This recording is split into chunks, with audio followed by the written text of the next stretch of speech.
બાયોટેકનોલોજીની અંદર આજે આપણે જે ટેકનોલોજી ભણવા જઈ રહ્યા છે એ ટેકનોલોજીનું નામ છે RNAi ટેકનોલોજી. તમને તમામને ખ્યાલ છે કે આપણું શરીર શાનું બનેલું છે? તો કોષ. બરાબર. કોષ એ શરીરનો રચનાત્મક અને ક્રિયાત્મક એકમ છે. બરાબર. કોષ ભેગા થશે તો પેશી, પેશી ભેગી થશે તો અંગ, અને અંગો ભેગા થશે તો હા તો મેં કાલે તમને કીધું હતું એમ લોહી કેવી પેશી છે? સંયોજક. બરાબર. કેવી પેશી છે? સંયોજક. ટૂંકમાં તમને તમામને ખબર છે કે એક કોષ હશે તો કોષની અંદર એક કોષ કેન્દ્ર હશે. કોષ કેન્દ્રની અંદર રંગસૂત્રોની 23 જોડો હશે. બરાબર. એની અંદર શું હશે? DNA, અને DNAનો નાનો જે ભાગ હશે એને આપણે શું કહીશું બેટા? જીન. જે જીન મારા આનુવંશિક લક્ષણો માટે, બરાબર, મારા આનુવંશિક લક્ષણો માટે જવાબદાર હશે. બરાબર. મારા બાહ્ય દેખાવથી લઈ, બરાબર, મારા અવાજથી લઈ અને મારા શરીરની અંદર જેટલા પણ લક્ષણો દેખાય છે એ તમામ પાછળ જવાબદાર કોણ છે? જીન છે. અને આપણે તમામ જાણીએ છીએ કે જ્યારે પ્રથમ કોષનું નિર્માણ થાય છે, ઝાયગોટ બને છે, ત્યારે 23 રંગસૂત્રો ફાધર તરફથી મળે છે અને 23 રંગસૂત્રો મધર તરફથી મળે છે. બરાબર. આમ એટલે એ વખતે જ અર્ધસૂત્રીય વિભાજન થાય છે. બરાબર. એના પછી કેવું વિભાજન થશે બેટા? સમસૂત્રીય. બરાબર. આમ જે કાલે આપણે ભણી ગયા છે, માઇટોસિસ અને મિયોસિસ. હવે સમજવાની વાત એ છે કે સાહેબ એક જ કોષમાંથી, એક યુગ્મજનનમાંથી, એક કોષમાંથી આજે આખું આવું શરીર બન્યું છે. એની પાછળનું રીઝન શું છે? તો એક કોષમાંથી 2 કોષ, 2 કોષમાંથી 4 કોષ, 4 કોષમાંથી 8 કોષ, 8માંથી 16, આમ કરતાં કરતાં આજે આખું શરીર તૈયાર થયું છે. બરાબર. તો આજે શરીર તૈયાર થયું એની પાછળની જે પ્રોસેસ છે, પ્રોસેસને તમે દેખશો તો સમજજો કે પહેલી વખત જ્યારે આજે જે ભાગ આપણે ભણવાનો છે એની અંદર હું જે ટેકનોલોજી તમને કહેવા જઈ રહ્યો છું એ ટેકનોલોજીની અંદર એવું છે કે માન લો કે રંગસૂત્રની અંદર, ક્રોમોઝોમ્સની અંદર કે મારું ગુણસૂત્રની અંદર જે DNA હશે એ DNAનો અમુક એક ભાગ, એની સામે T છે, જીની સામે C છે, બરાબર, સીની સામે G છે, આવી રીતે એક જીન હશે. એ જીન મારો જે લક્ષણો બતાવશે એમાં એ પહેલાં શું કરશે? તો એના જેવા DNA બનાવશે, એના જેવા જીન બનાવશે. એના પછી એ RNA બનાવશે. એના પછી એ mRNA, tRNA અને rRNA બનાવશે. અને પછી એક પ્રોટીનનું, વિશેષ પ્રોટીનનું નિર્માણ કરશે. બરાબર. એટલે જે છે એ mRNAના આદેશ પર છે, મેસેન્જર RNAના આદેશ પર છે. અને તમને ખબર છે કે પ્રોટીનનું સંશ્લેષણ ક્યાં થાય છે? રિબોઝોમ્સ. કોણ કરે છે? રિબોઝોમ્સ કરે છે. અને કઈ જગ્યાએ કરે છે? તો ખરબચડી, અંતકોષ રસ, જાળ પર. બરાબર. તો આ તમને ખ્યાલ છે.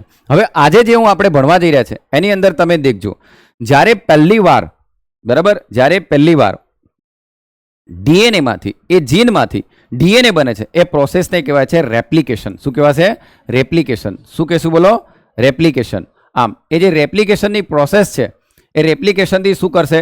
પોતાના જેવું જ ફરી DNA બનાવશે. તો DNA બનશે, એની સાથે જીન આવવાનું. બરાબર. હવે એ DNAમાંથી DNA બન્યું, DNAમાંથી DNA બન્યું. બરાબર. એના પછી બનશે RNA. શું બનશે? RNA. RNA પછી શું બનશે? તો mRNA, tRNA અને rRNA. બરાબર. તો જ્યારે આ પ્રોસેસ છે એને આપણે કહીશું રેપ્લિકેશન. બરાબર. શું કહેશું? રેપ્લિકેશન. બરાબર. જ્યારે DNAમાંથી RNA બનશે એ પ્રોસેસને આપણે કહીશું ટ્રાન્સક્રિપ્શન. અને એના પછી RNAમાંથી મેસેન્જર RNA, tRNA અને rRNA બનશે એ પ્રોસેસને આપણે કહીશું પોસ્ટ ટ્રાન્સક્રિપ્શન. શું કહેશું? Post transcription.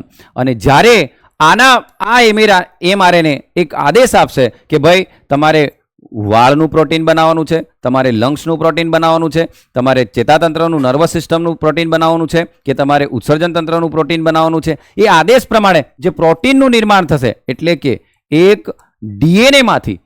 DNAમાંથી શાનું નિર્માણ થયું? પ્રોટીનમાંથી. DNA ખુદ તો પ્રોટીન છે જ ને. બરાબર. DNA ખુદ પણ એક પ્રોટીન છે. બરાબર. પણ અહીંયા પ્રોટીન બનશે. પ્રોટીન બનતા પહેલા કોણ બનશે બેટા? Amino acid. કોણ બનશે?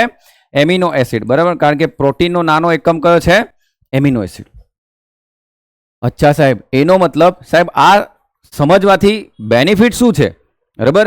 આ સમજવાથી ફાયદો શું છે? તો હું તમને કહું, ઘણા વ્યક્તિઓની અંદર હિમોફિલિયાનો રોગ હોય, સિકલ સેલનો રોગ હોય, બરાબર, માન લો કે WBCનો વધારો થઈ ગયો હોય તો લ્યુકેમિયા, જે લોહીનું કેન્સર થાય છે, બરાબર, સિકલ સેલ છે, એનિમિયા છે, હિમોફિલિયા છે, આ બધા જે રોગો થાય છે તો એ રોગો માટે પણ તો કોઈક તો પ્રોટીન જવાબદાર હશે કે નહીં, બરાબર. તો એ ઘડી શું કરવામાં આવે છે કે જ્યારે આ જે ઘટના બને છે ને પોસ્ટ ટ્રાન્સક્રિપ્શન, કારણ કે આપણે જાણી લીધું કે કયું એવું જીન છે, બરાબર, કે જે જીન પ્રોટીન બનાવશે જેના લીધે આ ડિસીઝ આવ્યો, આ રોગ આવ્યો, તો એના માટે આપણે શું કરીશું કે પોસ્ટ ટ્રાન્સક્રિપ્શન પછી જ્યાં મેસેન્જર RNA છે ને ત્યાં જ આપણે એને નાશ કરી દઈશું, ત્યાં જ એનો શું કરી દઈશું, નાશ કરી દઈશું. અને એ ટેકનોલોજીને કહેવાય, એ ટેકનોલોજી કહેવાય RNAi ટેકનોલોજી. શું કહેવાશે? RNAi technology. એનો મતલબ RNAi એટલે કે ઇન્ટરફેરન્સ, બરાબર. શું કહેવાશે? ઇન્ટરફેરન્સ, બરાબર. જ્યાં તમે એને અવરોધ દીધું એટલે આ પ્રોટીન બન્યું નહીં, આ પ્રોટીન બન્યું નહીં એટલે આગળ એ જીન જવા નથી એટલે રોગ થવા નથી. ક્લિયર? ઘણા બધા આના ઉપયોગ છે, બરાબર. તમને ધીરે ધીરે આના આપણે જે એપ્લિકેશનો પણ હું કહીશ કે આ ટેકનોલોજીના ફાયદાથી કેટલું, પણ હમણાં હું ફક્ત શું બનાવવા માગું છું, ટેકનોલોજી. અને ટેકનોલોજી ભણ્યા બાદ આપણે શાના પર જઈશું? એના એપ્લિકેશન્સ પર જઈશું કે કેટલા ફાયદા થઈ શકે છે, બરાબર. દેખો, હજુ પણ કહું છું, આ ફક્ત ભણીને ભૂલી નથી જવાનું, કારણ કે બાયોટેકનોલોજી આપણે કોના પર કરીએ છીએ? જીવ પર કરીએ છીએ, વનસ્પતિ પર કરીએ છીએ, બરાબર. એકલું કંઈ વ્યક્તિઓ પર તો નથી કરતા, પ્રાણીઓ પર તો એનો ઉપયોગ નથી કરતા, વનસ્પતિ પર પણ કરીએ છીએ, બરાબર. આમ આજે તમે વિચારો બેટા, એક સમય પર ડુંગળી જ્યારે આપણે છોલતા ને, બરાબર, તો તમને આંખની અંદર આંસુ આવી જતા હતા, હે ને? આંખની અંદર આંસુ આવી જતા હતા, રડે એવી હાલત હતી. કોઈ એમ પૂછતું ભાઈ રડે છે? તો તમે એમ કહે ના, સલ્ફર હતું બેટા, એમાં શું હતું? સલ્ફર. તો એ સલ્ફર માટે તો કોઈક તો પ્રોટીન જવાબદાર હશે કે નહીં બેટા, બરાબર. તો અહીંયા શું કર્યું? એને અહીંથી જ હટાવી દીધું, બરાબર. તે ઓનિયનની અંદરથી એ સલ્ફરને જ અહીંથી હટાવી દીધું, તે પ્રોટીન બન્યું નહીં એટલે હવે તમને પહેલાં જેવા ડુંગળી દેખવા મળતી નથી. જૂના સમયમાં તમે દેખ લો, કોફી લોકો પીતા ને બેટા, બરાબર, તો કોફી બ્લડ પ્રેશર વધારે દે. તો કેફિનેટેડ જે કોફી હતી ને, એ કોફીમાં કેફીન કયા જીનના લીધે એ બને છે એને ત્યાંથી હટાવી દીધું, RNAના પ્રોસેસ પર જ અહીંથી હટાવી દીધું. એટલે કોફી કેવી થઈ ગઈ બેટા હવે? એના કારણ કે લોકોને એનો ટેસ્ટ ગમતો હતો, પણ હતું હું એની અંદર કેફીન, તે કેફીન નુકસાન કરતું હતું. ખ્યાલ આવે છે? પછી તમે પેલું ફ્લેવર સેવલ ટામેટાનું નામ સાંભળ્યું હશે, બરાબર, કે પહેલાં ટામેટું જલ્દી પાકી જતું હતું, બરાબર, એટલે ખરાબ થઈ જતું હતું, દૂર સુધી એ ટામેટું લઈ નહીં જવાતું હતું. એટલે શું કર્યું ખબર?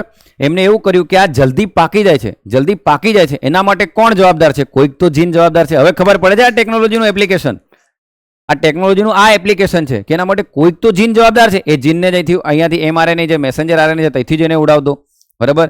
એટલે જ તો એને કહેવાય બેટા પોસ્ટ ટ્રાન્સક્રિપ્શન. એના પછી જ હટાવ્યું બેટા એને, આમ. એટલે આ વસ્તુ છે. તો આવા ઘણા બધા એપ્લિકેશન છે, એના ઘણા બધા ઉપયોગ છે. તાકી તમે શું કરો છો કે તમે દેખ લો, બિટરનેસ હટાવી શકો છો. કોઈ કડવું હોય તો કડવા માટે બી તો કોઈક જીન જવાબદાર હશે ને, એને બી ત્યાંથી તમે હટાવી શકો છો. જેવી રીતે મેં તમને ડુંગળીનું ઉદાહરણ આપ્યું, ટામેટાનું ઉદાહરણ આપ્યું, કોફીનું ઉદાહરણ આપ્યું, બરાબર. એ તમામ આપણે કરી શકીએ. હવે દેખ, રોગોનો પણ તમે નાશ કરી શકો છો. અહીંથી રોગો બી તમે હટાવવા માટે પૂરો પ્રયત્ન કરી શકો છો. તો આ ટેકનોલોજીનો યુઝ આ છે, બરાબર. એટલે યાદ રાખજો બેટા કે જ્યારે જીનમાંથી પહેલાં કઈ પ્રોસેસ બને છે? રેપ્લિકેશન. પછી કઈ બને છે? ટ્રાન્સક્રિપ્શન. પછી કઈ બને છે? Post transcription. અને પછી કઈ બને છે? ટ્રાન્સલેશન. એટલે જીન છેલ્લે તો શું બનાવે છે બેટા? પ્રોટીન, બરાબર. આમ એટલે તમે દેખો, આ ટેકનોલોજી એટલું યાદ રાખજો બેટા, કારણ કે માનવ સાથે પણ સંકળાયેલી છે, પણ એ ઔષધિ ક્ષેત્રે તમે યુઝ કરશો તો ચાલશે, બરાબર. પણ ટેકનોલોજીથી હ્યુમન એક્ઝિસ્ટન્સને ખતરો આવવો જોઈએ નહીં. તમે આગળ હમણાં આપણે ભણીશું ક્લોન, તો સંપૂર્ણ માનવ ક્લોન પર આપણે શું છે? બેન છે, બરાબર. સંપૂર્ણ માનવ ક્લોન આપણે કરી શકતા નથી. આમ એટલે આ ટેકનોલોજી તમે કોના પર વાપરી શકો બેટા? તો સૂક્ષ્મજીવો પર, માઇક્રોબ્સ પર. તો સૂક્ષ્મજીવોમાં કોણ કોણ આવે? બેક્ટેરિયા, વાયરસ, ફંગઈ, આ બધા પર તમે માઇક્રોબ્સ પર યુઝ કરી શકો. વનસ્પતિ, બરાબર. તો કોઈ વનસ્પતિ છે, બરાબર, તો એ વનસ્પતિની અંદર તમને બીજી બધી ઔષધિઓ લક્ષણો સારા દેખાય છે, પણ એક લક્ષણ ખરાબ છે, તો એ ખરાબ લક્ષણ માટે બી તો કોઈક જીન જવાબદાર હશે કે નહીં? એને ત્યાંથી હટાવ દો. ખ્યાલ આવે છે હું શું કહું છું? હવે તમારા મનમાં સવાલ થતો હશે, સાહેબ આ કઈ રમત છે કે જીનને ત્યાંથી હટાવ દેવાનું? એમ ના, મેં શું કીધું હતું? આ બહુ આણ્વિક લેવલે પ્રોસેસ થતી હોય, કેવા લેવલે પ્રોસેસ થતી હોય? આણ્વિક લેવલે પ્રોસેસ થતી હોય. અને આના માટે તમને અગર નામની પ્લેટ લેવી પડે ને એની અંદર આ બધી પ્રોસેસ કરવી પડે. આપણે એમાં નહીં પડીએ, પણ હું તમને એ સમજાવવા માંગુ કે દેખ લો, એક એન્ઝાઇમ એવો છે ઉત્સેચક, એક ઉત્સેચક એવો છે કે જે કાપવાનું કામ કરે, જે કેચીનું કામ કરે. એ જે અહીંયા જે આ જે જીન હશે ને, એ જીનને અહીંથી જે આપણો ઇન્ટરેસ્ટેડ જીન હશે, જે જીનને આપણે લક્ષિત ડીએનએ બોલીએ ને, લક્ષિત ડીએનએ, એ જીનને અહીંથી કાપવાનું કામ કરશે. બરાબર? આમ એને શું કહેવાય? એન્ડોન્યુક્લિયસ. શું કહેવાય? એન્ડોન્યુક્લિયસ. બરાબર? હવે એને અહીંથી કાપી અને બીજી એક જગ્યાએ એને વેક્ટરની અંદર એને ફિટ કર્યો. ત્યાં ફિટ કરવાનું જોડવાનું કામ કોણ કરશે બેટા? એક એવો જ ઉત્સેચક બીજો છે, લાઇગેઝ. કોણ છે? લાઇગેઝ. તો એક શું કરશે? કાપવાનું કામ કરશે, એક શું કરશે? જોડવાનું કામ કરશે. ખ્યાલ આવ્યો? આ પ્રોસેસ બહુ લાંબી છે. બરાબર? કાપી દીધું ખેંચીથી ચાલો ફિટ કરી દીધું એવું નહીં. આ પ્રોસેસ બહુ લાંબી છે, પણ એનો યુઝ થાય છે.